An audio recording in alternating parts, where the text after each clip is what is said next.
Welcome back to another episode of the Modus Movement. Today and every time we are joined by Dr. Robert Pastore, who is the Chief Executive Officer and Chief Science Officer of Modus Nutrition. Today we are going to be talking a little bit about supplement safety. So there's so many supplements on the market that claim to be third-party tested, the purest ingredients, the safest ingredients, but they don't have anything to back it up. So Dr. Pastore, if you want to start just kind of covering there's a lot of articles out there right now that have been in the media recently talking about lead and arsenic in popular plant-based protein powders. Can you tell us a little bit more about the safety aspects of that and where that's coming from? Absolutely. Thanks so much, Lexi. This is a great topic and something that I'm asked all the time.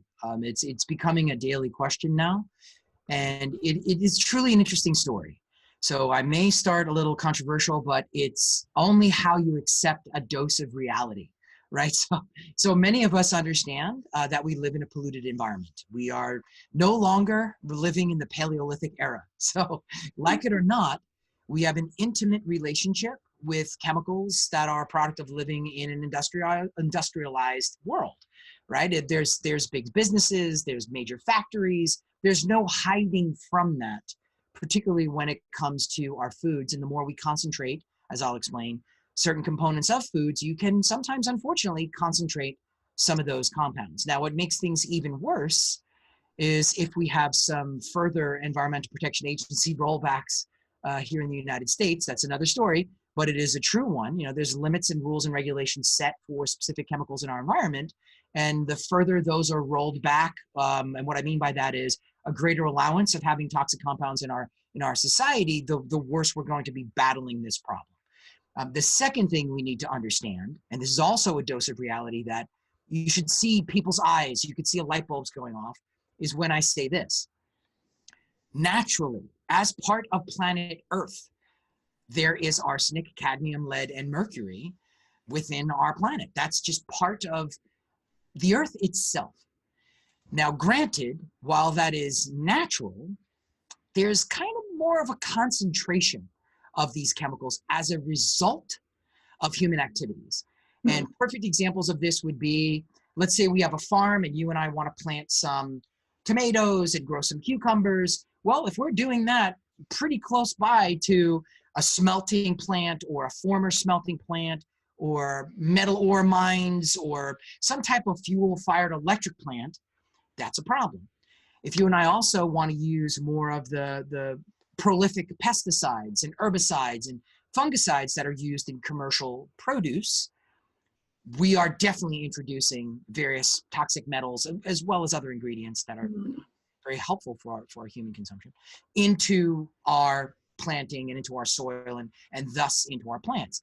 If we're near production of batteries, we are also in trouble.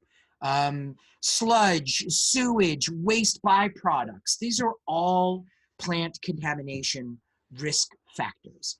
But what I also find fascinating about this topic, Lexi, is it also depends on the genus of plants. So one of my favorite genus of plants, which sadly I just realized what a nerd I am that I have a favorite plants, is the Brassica genus vegetables, and that's broccoli, cauliflower, kohlrabi, kale, Brussels sprouts, watercress. Love all of those. Love all of those. They're very interesting plant. There's some clinical research that shows those plants have more of a dusting risk for a toxic metal such as lead than a systemic risk.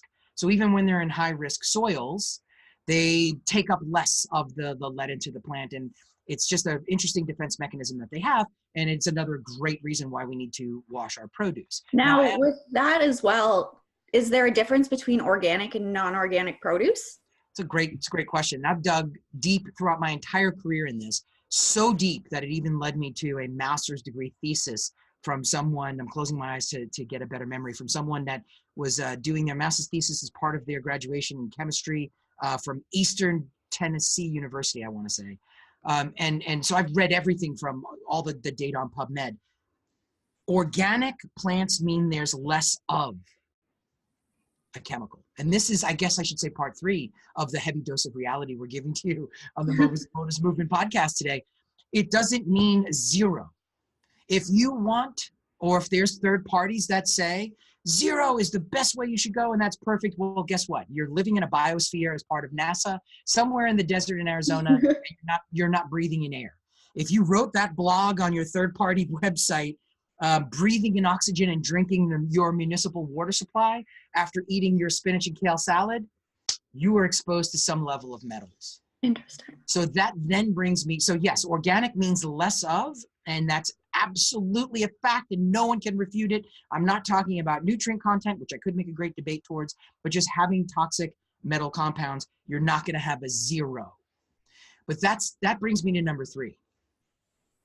Just because something is measurable doesn't mean it's extremely immediately deleterious and harmful. And that's extremely difficult for people to grasp. It's not when you're on an academic pursuit of a PhD, because there's a mantra in PhD-dom that is called correlation is not causation. To just immediately say something is guilty or all of this is going to happen because of is a mistake. What comes to mind immediately is arsenic. There's inorganic arsenic, there's organic arsenic. It is not a great compound we want in our body, but different forms of that toxic metal have different effects.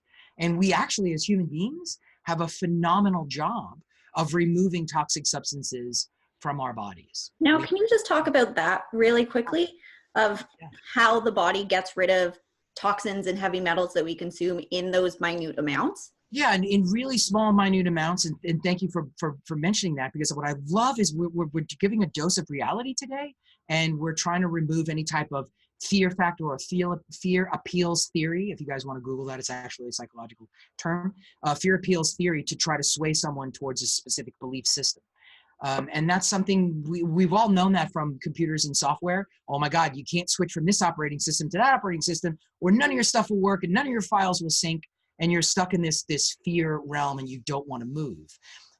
There's third parties that make these statements with regard to toxic metals, and I want the listening audience to know, fact, the human body has phase 1 and phase 2 detoxification enzyme systems.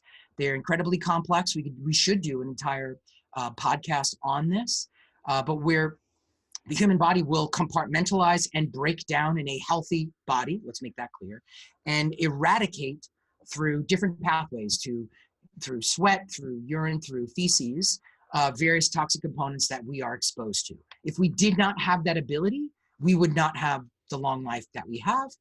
We have people that live in polluted cities. We know that there's an enormous amount of air quality warnings from Los Angeles, and we have an entire Hollywood industry that comes out of that with beautiful people and healthy people. So people do survive in that environment. I'm broadcasting to you from, if I'm one of these third-party websites, may I say, from filthy Manhattan, where I'm raising my little baby girl, and I'm comfortable doing so. You know, there's having a healthy body, we will eliminate specific compounds that we're exposed to. Now, having said that, we do have wonderful, true, and real governing bodies that monitor and measure rates of harm, warn for specific rates of harm, and make sure that levels for toxic components are at extremely low levels in our food supply, or particularly in our supplement supply. With foods, pardon me that I want to go back to that, but this previously mentioned big green kale salad with spinach, if you're eating that type of a meal, which you must do, and I'm begging the audience to do, you will be exposed to extremely small trace quantities, particularly if it's organic, trace quantities of harmful substances that will be eliminated from the body while you're getting these amazing, replete, phenomenal nutrients that you need. You know, some of the nutrients that are found in these brassica genus vegetables actually upregulate the detoxification pathways of the human body.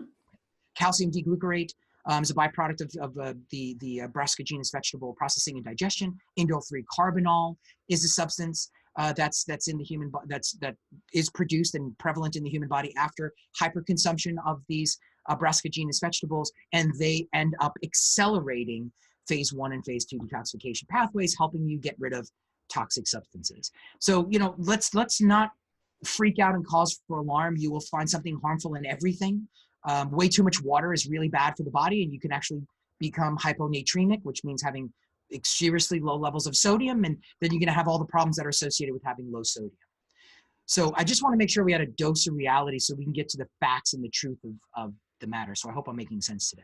Absolutely. So let's jump back sort of to the plant-based protein powders. Yes. So how do these protein powders get these levels of toxins and heavy metals, and how detrimental could it be to your health?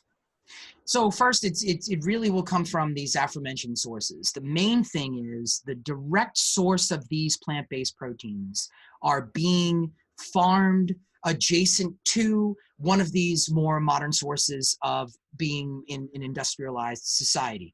Fossil fuels, pesticides, herbicides, all that harmful stuff, fossil fuels utilization. In a non-organic source, you're going to have a higher level accumulate in these plant-based proteins. For example, there's been publications on rice protein and rice-based products having arsenic levels of, this is where I get concerned. Listen to this sentence. Arsenic levels above set limits by respectable government organizations, and of course, one of my favorite governing bodies that I hope we get to talk about today, to kind of be like a watchdog of all the different agencies, which is NSF International, in my realm better known as NSF for sport. When you exceed those levels, and I would actually put NSF for sport, if I may be so bold, at a higher level than these government organizations for this reason.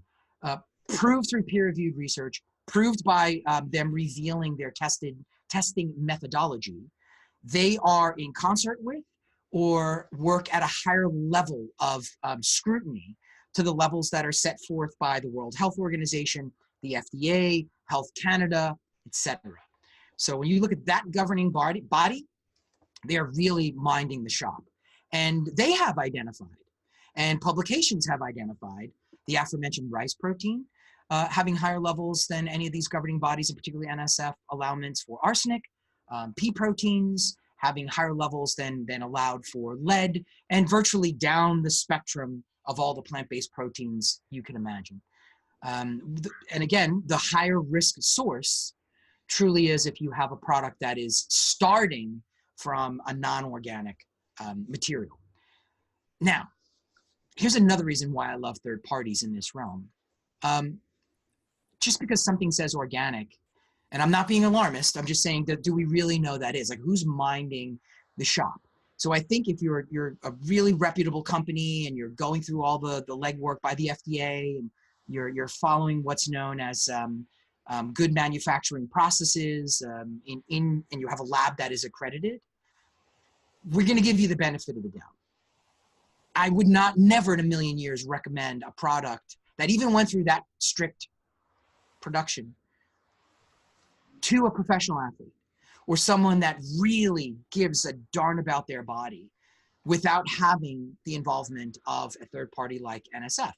Because I know how strict they are in their measurements, having known of them for 20 years, worked with them in my own work, designing dietary supplements or plant-based proteins to be utilized by professional athletes, Olympic athletes. I know how strict they are, and I love their process. They back it up, they publish it, and they use methodology that's well accepted by all government organizations and universities.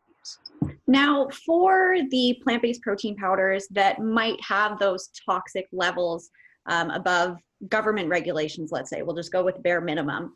Sure. Do they have to put any sort of warning on their protein? Like people that are going to the shelves of grocery stores and they see all of these lined up, how do they know what's safe and what isn't? Wow, is that a great question? And it's a little bit of a tricky answer.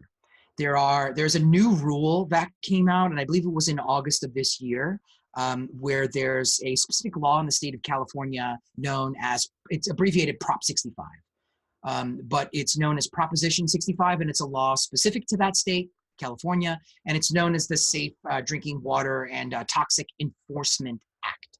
Now, they set really strict levels, and specifically for lead, if we could just say that because it's so prevalent in a lot of the plant-based proteins that are out there, particularly the pea-based proteins, they set a level of 0.5 micrograms per serving.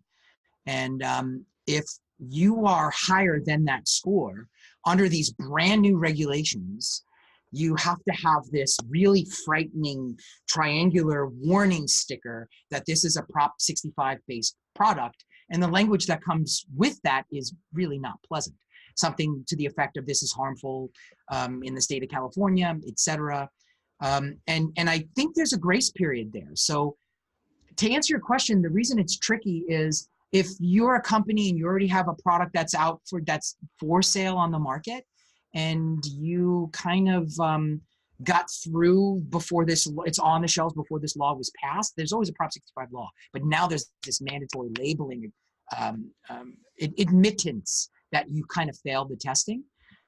Wow. The only way I feel deep in my heart that a product would be safe is if I knew it was on the shelves and it bared the seal of NSF for sport certification. That's really how I feel. And it also was minus that California labeling law. Why can I say that if there's a grace period for this California labeling law? Because NSF is so meticulous about labeling laws, in addition to the purity of products, really, really militant with government regulations, that they would more than likely call the company and say, you have to do a recall on these products, you have to add a sticker to these products that state that there's a problem there, and we would not be able to certify you. So I think it's just so critical to have kind of that NSF for sport certification present, not just for being a professional athlete, but to know someone's really watching.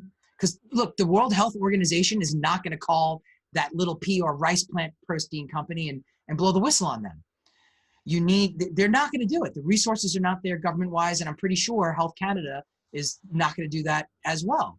Mm-hmm. What I love about NSF is they're constantly testing your products. They do these blind testings. They actually buy your products from your website. If you're available over the counter, they test you throughout the year. You can't even release a new lot. For example, I made a plant-based protein that is NSF for sport certified. And to make another round of that protein back in the lab, you have to start all over again with NSF. And I love that. And further, the lab itself has to be NSF for sport certified to qualify.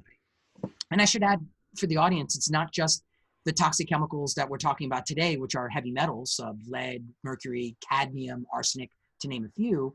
It's well over 270 plus different chemicals that can find their way into our food living in this type of environment that we live in. And that really makes you way more focused. For me, I never needed the self-correction, but for other companies that may have violated and may have had a product that's high in lead, if they got involved with NSF for sport, they're going to immediately start looking at what's my raw material source? Where do I manufacture my products? And I think it's a great wake-up call for them. Now, let's say you're outside of California and there's no NSF for sport certification on your protein. Prop 65 doesn't apply. You're saying that pretty much it's a guessing game. You are throwing your health up in the air when you're picking a protein that doesn't have a proper certification. Wow. I'm going to absolutely say it's the Wild West. I do believe, look, reality point number 4, much to the chagrin of people who may attack dietary supplements in the United States absolutely are monitored by the Food and Drug Administration. There's a law called DSHEA. You have to very carefully walk and monitor that law to be a really solid dietary supplement manufacturing company. People break the law, right? There's laws that's why we have a police force. It's why we have the military. Things go wrong in an organized society, and there's problems there. I think the FDA is just way too spread thin, and they can't do the policing that a certified third-party body can do. And I think there's a lot of companies out there, sadly, I don't want to say a lot, but maybe I should say a lot, that try to skirt around the reality of purity and products and what they're giving to the consumers. So I would be really frightened there. Now, a listener might say, hey, well, wait a minute. I love this container and I'm taking this every day and it does not have that stamp. So are you saying, Dr. Pastore, that means it's toxic? No, but you know what? Why not make a phone call to the company? Why not get in touch with the company and say, I'd love this letter I wrote to get on the desk of your chief science officer. Do they have a chief science officer? Does he have credentials? I think those are important things because you're just not going to see a company that's well run, that actually has people that are well educated that are manufacturing the products. Hopefully you won't trying to make things that have toxic compounds in them. So it's a long-winded response. Sorry about that. But it truly is, Lexi, the Wild West with some of these companies. They're launching things out there and they're kind of contaminated. And is there any harm to going to NSF and searching for a product that fits your needs? Then I can tell you, I can vouch, and I want to make clear I'm not paid for, do not work for the NSF. I'm not paid by them. I actually pay them a lot of money. I love the fact that they exist because they're the reason that Olympic athletes can take products that are safe. They prevent people from getting into trouble. Regardless of professional athletes, there's people that perform at a very high level of their sport, and they are indeed still tested. And it will ruin their entire reputation and their entire sport on the line. So NSF just immediately removes that concern for the general consumer. There's a level of safety there. Now, one of the things where all of this kind of bad press for plant-based proteins, where it originally started, was the Clean Label Project, where they bought a whole bunch of different protein powders and they ran tests and they came out with a list of the top performing ones and the ones that didn't do so well and failed the test. Can you kind of provide your insight on the testing that they did and what your overall thoughts are on that? Absolutely. And for background for our listeners, as Lexi, excellent intro to that. The Clean Label Project is this nonprofit organization, and they kind of do like they present and market their assessment of different food products. They first came on my radar for baby food. If you were to look that up online, you'd see, wow, there's all these reports of various toxic chemicals that were found in baby food. My wife was pregnant at the time, so of course I wanted to read about that. They've done some reports on pet food, and then into dietary protein, where it's kind of like the levee broke. Now, to the best of my knowledge, they state that they believe in transparency in consumer product labeling. They have faced some criticism in the popular press. They were criticized in an article that was done, published in Forbes. There's kind of like a whistleblower website called Snopes that's out there, and they wrote a piece about them. They all absolutely sparked a response by the Natural Products Association with quotes from a doctor that I respect immensely. His name is Dr. Daniel Fabricant. And why I respect Daniel so much is he's an extremely well-educated individual with a PhD. Don't quote me on it, I believe it's in pharmacology, but like super smart, definitely science-based PhD, worked for the FDA, kind of was like a watchdog to make sure the supplement companies were doing the right thing, and then ended up switching sides, so to speak, and he works at a very high level for the Natural Products Association. I believe he's even the CEO, but I'm more interested in his science. So he wrote some pretty intense quotes about this. And then lastly, as far as what I've seen in the media, and then I'll get to my opinion. Lastly, someone I really respect, the Executive Vice President and Chief Technical Officer for NSF International, the group that I was talking about, wrote a letter that was not 100% in favor of the Clean Label product. So what is my opinion on this? So my opinion is based on several facts. And as to this date in this recording of this podcast, there's been to the best of my knowledge, no peer-reviewed research published of any kind on the findings that they promote on their website. And I find that a little concerning. So to state certain brands of baby food or protein powders contain a toxic substance, and headline, toxic substance found in, and then release that information without submitting to a journal for publication, it just doesn't make sense to me, and it just doesn't feel right. It makes me think, is there something not standardized about the work or about the methodology that is concerning? Why not attempt to publish such groundbreaking work? Or if you're starting this nonprofit, why not align yourself with NSF? I really respect the work of NSF. I know them for 20 years. In my opinion, it's not only me saying this and my peers, but all of pro sports in America, and I believe now a lot in international, but in America, agree with me that NSF for sport is the definitive public safety organization. And that's one of the first questions that I get is when I'm talking to a professional athlete, it's, are the products NSF for sport certified? That is one of the first questions, because this is their career on the line. If they get tested and come back positive, your career is over. Yeah, it's over. And there's no, may I put it this way? If you think about it in layman's terms, the system for identifying safe and clean products already exists, and it's called the NSF Sport Certification Process. Their process is based on sound silence. if you, if an athlete were to present a letter from the Clean Label product saying this product is safe according to the Clean Label project, can I take this? And it does not bear any seal by NSF, that product will be banned in the locker room, because there's really no validation for what they're saying on an academic level, on a peer review science level. And when there was criticism when they first did this and the Forbes article came out, they didn't share the methodology. When I just kind of took a peek, one of the representatives for the company wrote a scathing argument back saying, this is our methodology, but the methodology, it used terms like modified version of the FDA analysis for lead. And I'm like, modified how? And what was the exact process that you did? And publish that so we could see if it actually has value, because then it makes me think of what I said at the beginning of this conversation. I'm talking to you, Lexi, right now from the 47th floor in Manhattan, where there is a polluted environment. I am not dying during this podcast. I am sure I'm not breathing the most pure air in the world. And that's how human bodies work, right? So there's like an extreme cause for alarm and panic. And then there's true alarm and panic. And that's if NSF said, flagged, this product has a problem. This product cannot pass. This product is high in lead. This product X, Y, and Z should have a California prop, whatever. That's when you really want to start being concerned and avoid that product. That's called common sense, logical approaches, knowing there's a governing body to make sure what you're consuming is safe. So I just feel if there was a meeting of the minds and there was a direct conversation between these two organizations, we would have different test results, to be very honest.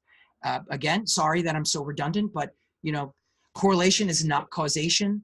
The presence of a substance does not mean that substance is the most toxic thing on the planet. Here's a great example. And I want you also to know how just really profound NSF is at identifying substances. When I had athletes in my office and they would talk about NSF, I would say, do you know NSF can identify a drop of testosterone in an Olympic-sized swimming pool? And they will definitely ban that product for use if they found that tiny microgram of that performance-enhancing substance in a swimmer that's about to enter the Olympics. That swimmer's going to get pulled. They probably will lose any achievements. But do you know what? At the end of the day, that quantity is not going to give them a greater size of musculature. That's how strict NSF is. That's who I want to work with. So if NSF says to me, hey, Robert, you know what? There's not any concern of lead in this product that we have our stamp on. I know for a scientific fact that is a fact. And that makes me comfortable. Now, moving forward, let's say in the next 5 to 10 years, where do you see supplement regulations going versus where do you think they should go? What I hope happens, and this is what part of my own mission is, I want more of an awareness in the public's eye of the importance of NSF for sport. I am afraid of people jumping on the bandwagon with maybe not the best intentions, maybe thinking if I have a spokesperson that is incredibly famous and I want to launch a product that maybe was not made as a dietary supplement under the best manufacturing processes as set forth by the FDA and of course NSF, do they feel that the risk of fined by the FDA and shutting them down doesn't matter compared to the short-term profit they would make? That's a concern I have, because there's products that have been out there. There's stories in the media. There have been products that absolutely, without a doubt, have contained pharmaceuticals and got passed with just lies, kind of like how politicians get elected with a lot of crap and skeletons in their closet. The same. Why do we point just fingers at one industry saying they're 100% to blame? For the love of God, cigarettes are legal in the United States.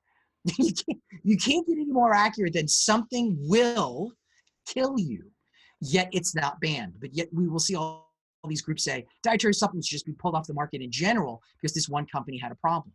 So I think we could change that in a minute if the FDA even said, let's completely adopt the certification principles of the NSF. Now we just got rid of all the muck, all the garbage. We're completely cleaning house, and we're having more pure and safer products in the public. I think Now, do that's you think with the saturation of the market that would ever happen? Because technically, I could buy a whole bunch of different protein sources from China and have them shipped to my house, Yep. dump in some flour, dump in some creatine, dump in some filler, package that, and then sell that as protein. I have no idea what's in it. I just tossed a whole bunch of stuff in and made it taste good. So do you think that with all the supplements that are being launched right now and people trying to take advantage of, people being more aware that protein is important in their diet, would that ever happen? By the way, I trust you. You're a great person. That's a scary scenario that I'm sure exists. I mean, with the FDA rules and regulations, you're supposed to go through all these amazing benchmarks. I know I do. The products that I produce are manufactured in a lab that is more strict to pharmaceuticals. To just flavor the protein that I worked on, you'd swear I was making chips for Microsoft covered in a complete head-to-toe suit. Like a speck of my skin is toxic apparently, but no, seriously, pardon my sense of humor, but it's that type of, that's where I come from in the work that I do. The world you are discussing, I know is real because these people are getting busted. There's been prison sentences. There was a company that was actually putting performance enhancing drugs in an ergogenic aid, meaning something that's supposed to enhance performance of an athlete, and actually selling it as a dietary supplement. It's a federal crime. When you're caught, you could serve jail. On a lower scale, just massive fines. They shut you down. It's frightening. And I think people are trying to get away with that.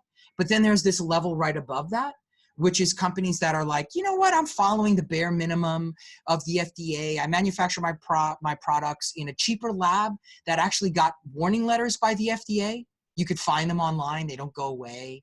But I'm comfortable.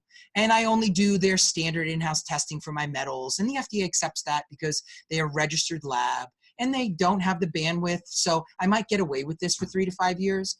Those are the companies that scare me. And that's where I think NSF is so critical. And the knowledge is most important. Consumer knowledge, consumer education. Someone needs to get on a large platform area on maybe a major talk show that's involved with health, and to just talk about the science and the academic importance and the population importance of a group like NSF for certifying the safety of these products so we can take it outside of just the elite athlete realm. I've actually had some doctors say to me, doctors, it doesn't matter. The NSF sport really doesn't matter to me. And that's where what we are talking about today is even way more important, because we didn't take the turn into people that are sick, people that are, unfortunately, knock on wood, not super healthy. And you don't want a lot of stuff to get into them. When I was practicing clinical nutrition, there was a list of foods that I would not give to a patient that was undergoing chemotherapy and radiation. And guess what? They were healthy foods. And this was very well known, very well accepted in textbooks, not some alternative view website. I'm not shouting at that as being a negative thing. There's probably great information there. But I'm saying in accredited universities with academic textbooks that have been accepted as law to get a degree would say these foods are not wise at this moment in time in your life. And the same exact thing during pregnancy, right? Soft cheeses in a pregnant woman doesn't make sense. Consuming honey and the risk for botulism. So it's something that we would normally be able to deal with as healthy people. When you turn the page to physicians meaning well and prescribing a nutrient for a patient, wow, does NSF for sport matter? Because you really want to get, I can't say this loud and strong enough, and I wish my voice could be bold, like when you're typing. NSF is militant at the values they identify of various harmful substances that you will find way above and beyond even a third party looking out, like the Clean Label Project or whoever else is going to come up the next day. It's a very expensive and extensive process. It's weeks of analytic testing in accredited laboratories to identify various substances. So that I want the public to know how important that is, and it should be part of their day-to-day.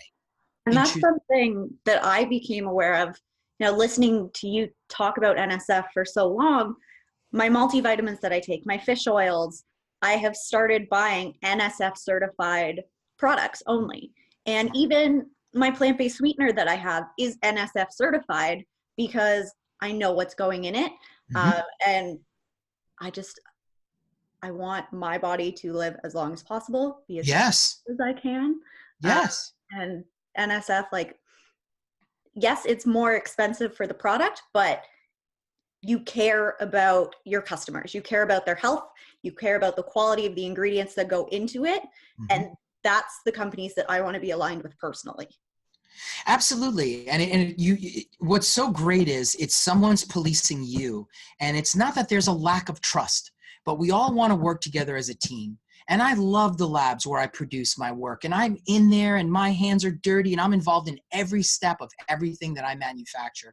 It is honestly a part of me, and I love them as if they're, pardon this weird saying, but I used to say these are like my children when I make these things, and I have a beautiful little girl. So it sounds like I'm actually being insulting there, but I hope that the listeners can hear my passion about how much I deeply care about what I make.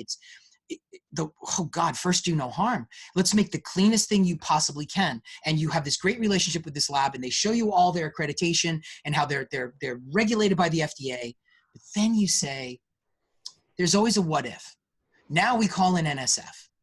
And NSF will make sure the lab, of course, has to be certified by them. But I mean, they will swab the drains of the waste of the lab. I could go on for such a long time. I've known them for so many years in my career. And their toxicology department is second to none.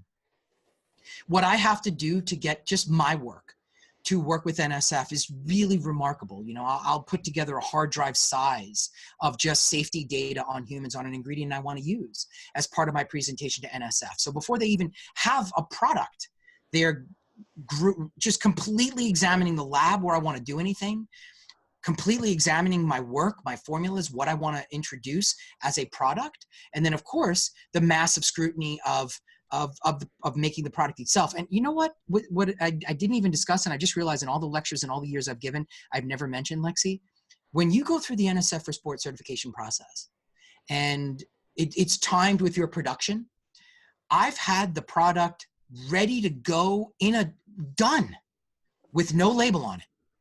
I cannot legally sell that product until NSF makes that call and gives us that beautiful certification that we passed and gives me this font of 4 19-page printout of all the chemicals tested on everything I've invented. And when they say go, then we can finally turn on the printing press and then get the label on the bottle. It's just so awesome how strict they are. And even though I know I dotted all my I's and crossed all my T's, you should see I still hold my breath, because it's a remarkable process, and there's so many other people involved in that process that it really is this ultimate amazing juggernaut of safety. But it's also safety within these realms of reality. You know, it's really cool. So they're super strict, measuring the tiniest quantities you could imagine, but in a way that's true, real, accredited, and it's a governing body that is on par and way past those that run our societies. Health Canada, FDA, World Health Organization. What holds us together as a healthy society and questioning about public health, that's NSF. So you are so smart to do that, because just like the choices you make in what you're going to put in your body, why not do that with your sweetener? Why not do that with your fish oil? And this isn't a fish oil show, but hello, our oceans are absolutely beyond contaminated. Just look at that, right? So you're so smart. Getting a fish oil that does not have mercury that's in a range that could hurt you, one of the smartest things anyone could do. And I ask everyone to do exactly what Lexi is doing. That's super, super wise way to take care of yourself.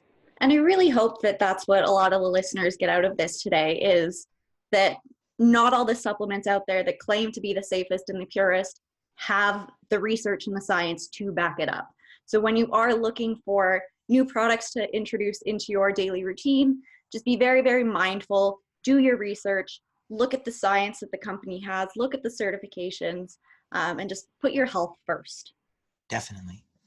Definitely. And what I also love about NSF, if I may continue on that thought, is just how militant they also are, Lexi, as to the original laws set forth by the FDA.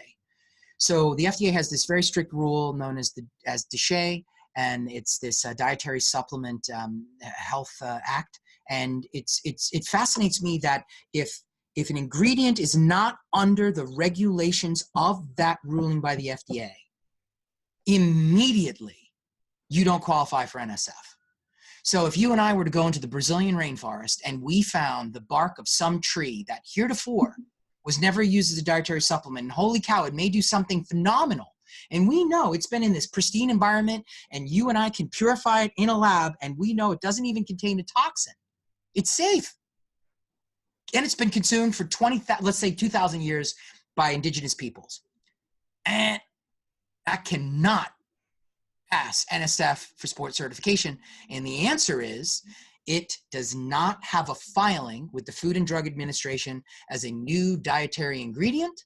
And you and I would have to get together and form a whole business and bring in tons of people and a lot of money to then prove to the FDA under independent review of a room full of PhDs from multiple different universities that this is a safe ingredient for humans to consume. And then and only then, when they give it that stamp of approval and GRAS status and all this stuff you need, will the NSF even consider that ingredient being utilized? So I also want wow, we could just do a whole show just on everything they look at. It's not just toxicity, it's also safety, it's acceptance, it's rules, regulations, paperwork, all these things that keep a society real. But there's so many things that have been outside that in what we're consuming. And that's what I love about the governing body of NSF keeping us safe. Awesome. Just to wrap things up, do you have any sort of concluding statements about supplement safety and regulations and what people should look for? Yeah, know who is behind your dietary supplement product that you love. Get to know the company. You know, who's involved, who's making what. I think that's an important thing right there. What are their values? Do they do anything outside that realm? Is there anyone that's part of the company that lectures on what? I think that's important to know, and I think that's interesting, and you get to know and actually become one with that company. I know I do that in things that I like and enjoy in life. Number two, really start to question. If you don't see NSF for sport certification on the product that you really love and enjoy, it doesn't hurt to call the company and ask them why not. Maybe that wasn't on their radar. Maybe they would say to you, you know what, that's a darn good idea. We didn't think of it because we just thought we weren't catering to athletes. Well, you're really concerned with your body and what makes an athlete better than you in that regard. So, seek out purification, have conversations with people that are making your dietary supplements. And if that is something you don't want to do, cut to the chase and pull a Lexi and go right to what's branded as NSF for sport certification. And at least when you go to bed at night, you know what you are consuming past one heck of a round of battery of tests, as did the lab and the company, to prove that they are legit and safe. And if anyone that is listening has questions, concerns, comments about anything that we talked about today, if you send us an email to help, HELP, at modusnutrition.com, any of those emails will be sent directly to Dr. Pastore to answer. And we do plan on doing Q&A sessions of podcasts from our audience listeners. So if you do have questions, other people likely do as well, please don't hesitate to reach out to us. We are more than happy to answer any questions that you have. Absolutely. It's our pleasure. So thanks so much for listening, and we will see you next time on the Modus Movement.